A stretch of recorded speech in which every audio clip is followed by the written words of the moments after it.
그 대통령이 비상한 조치에 대해서 언급을 했죠. 그때 그거에 대해서 증인은 반대하셨다고 했죠. 예, 저를 보고 그렇게 하신 것 같아서 저는 군을 책임지는 국방장관으로서 그에 대해서는 재고하고 다른 의견을 표명했습니다.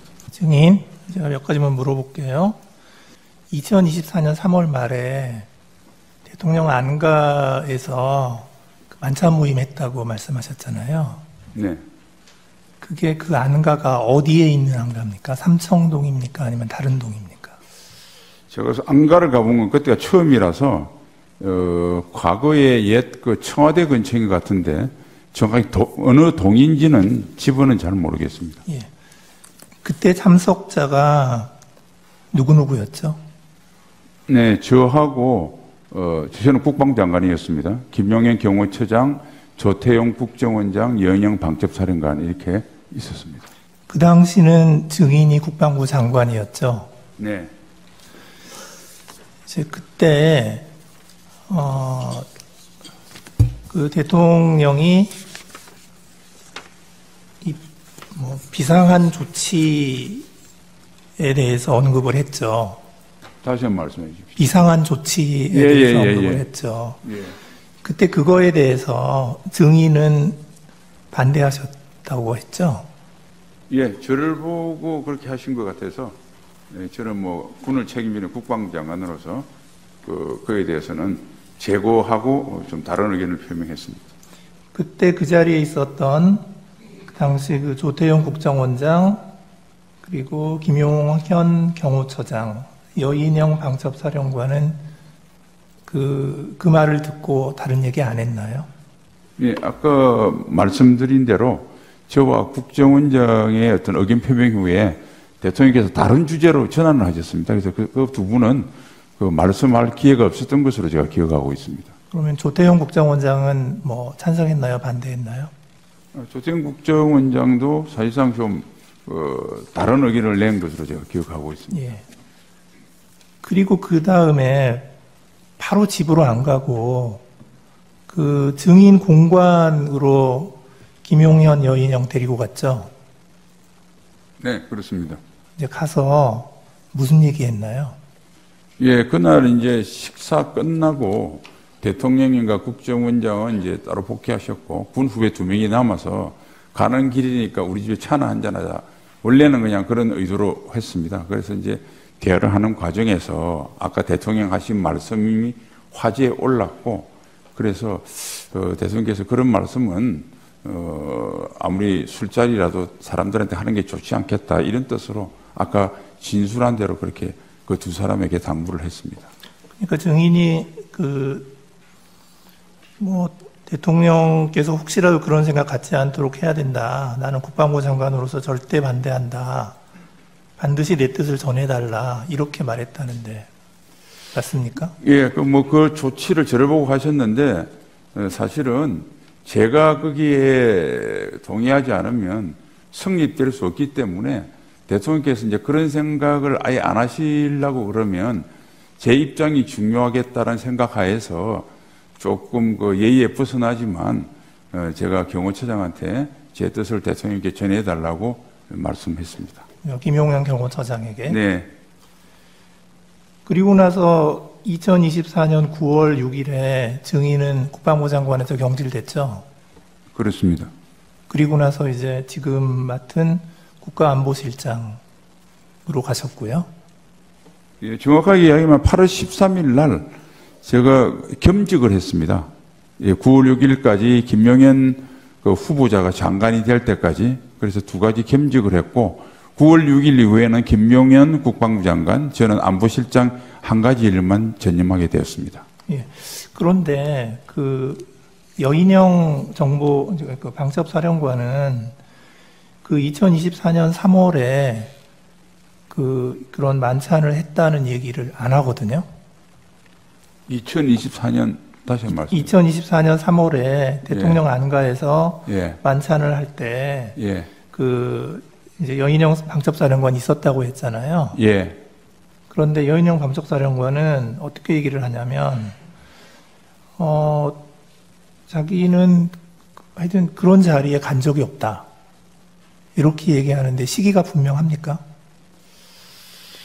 그래서 저는 검찰이나 경찰 조사받을 때 그 이야기를 들었고, 그 관련 근거가 여인영 전 방첩사령관이 그렇게 진술했다고 이야기를 해서, 저도 그런 비슷한 기억이 나서, 시기는 하여튼 3월 말 4월 초인데 정확하게 어떤 특정 날짜를 지정하기는 좀 쉽지 않았습니다. 단지 이제 검찰에서 제가 4월 초보다 3월 말이라고 한 이유는, 그때 대통령께서 그 의료 개혁에 관련된 말씀을 좀 하셨거든요.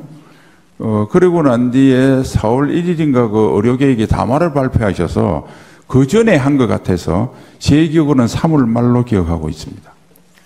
그 여인영 방첩사령관은 이렇게 얘기를 해요. 2024년 5월이나 6월경에 대통령과 국방부 장관, 그러니까 그 김용현을 삼청동 안가에서 만나 저녁 식사를 했는데, 그때 대통령이 계엄에 대해서 수위 높은 발언을 해서 여인영 사령관이 무릎을 꿇고 계엄 생각을 하지 마셔라 라고 말씀했다고, 이제 말을 했다고 그렇게 얘기를 하는데, 여인영 같이 계실 때는 여인영 사령관이 그런 얘기 안 했다는 거죠? 아니, 그 5월 달에는 제가 하지 않았었고요. 제가 국방부 장관을 하고 있는 동안 그런 모임, 그리고 대통령과 별도로 만찬은 그때 3월 말인가 하는 그때 딱 한 분 있었기 때문에 저는 5, 6월에 대통령과 만찬을 한 적이 없습니다. 한 번밖에 없었다는 거죠? 네, 3월 말 그때 조태영 원장하고 같이 했을 때. 네, 그 부분은 좀 정리가 된 것 같고요. 자, 이제 그 12월 3일 상황을 12월 3일 저녁부터 12월 4일까지 상황을 좀 여쭤볼게요. 네. 보좌관이 무슨 보좌관입니까? 보좌관인데, 예. 예, 사급처. 예. 무슨 보좌관이에요? 정식 공무원, 그냥 보좌관으로. 어디에, 소속이 어디예요? 소속, 저희, 국가안보실장 직속 보좌관입니다, 제. 사급 서기관입니다, 네. 예, 그 실장의 보좌관이군요. 네. 그 당시에 국방부의 법령관리관이라고 있었습니까? 그 법무관리관을 아마 이야기하는 모양인데, 그때 초기에 법무관리관이 법령직을 갖고 오고 했을 때는 제가 그 자리에 없었고, 나중에 인성한 차장으로부터 그런 일이 있었다고 보고받았습니다. 여러분들은 지금까지 이런 이슈들을 보게 되면 어떤 생각이 드셨나요? 제가 항상 여러분들께 뉴스만 평소에 잘 챙겨보셔도 돈이 된다, 돈을 벌 수 있다고 말씀을 드렸는데요. 그 이유는 제가 지난 5월 초에 여러분들께 뭐라고 말씀을 드렸죠? 지금은 정부가 주목하고 있는 K푸드에 관심을 가져야 한다. 뉴스만 보고 끝내지 마시고 투자 쪽으로 한번 생각해 보셔야 한다 라고 말씀을 드렸습니다. 그리고 나서 이런 썸네일들을 뉴스를 통해서 많이 보셨을 텐데요. 이렇게 정부가 정책으로 밀어주는 산업이 이슈가 됐을 때 정보에 민감한 부자들은 어떻게 생각할까요?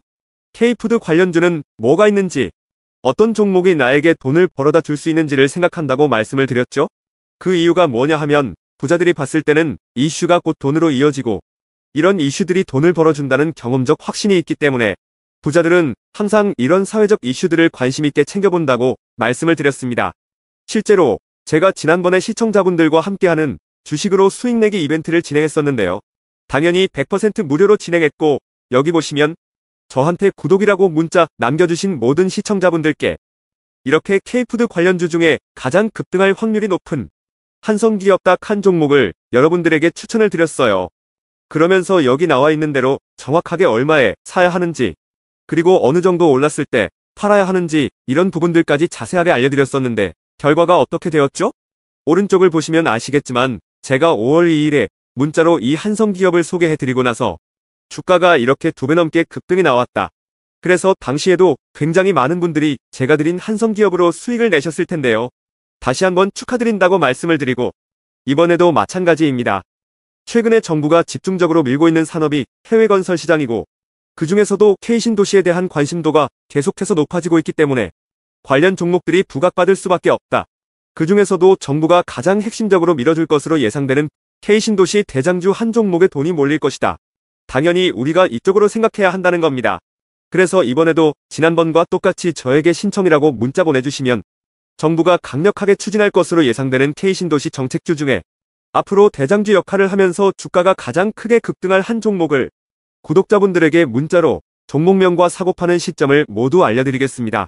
그래서 여러분들이 주식으로 돈 버는 연습을 한번 해보시라 이렇게 말씀을 드리고, 지금 이 영상을 보시는 시청자분들 중에 나도 이번 종목이 궁금하다 하시는 분들은 누구나 상관없이, 그리고 어느 시간대나 상관없이 부담없이 이렇게 상단에 제 번호를 항상 남겨놓고 있습니다. 제 번호 010-4406-8870번으로 저에게 지난번처럼 신청이라고 문자 보내주시면 제가 이번에도 똑같이 무료 추천 급등주 문자를 보내드리겠습니다. 이해되시죠?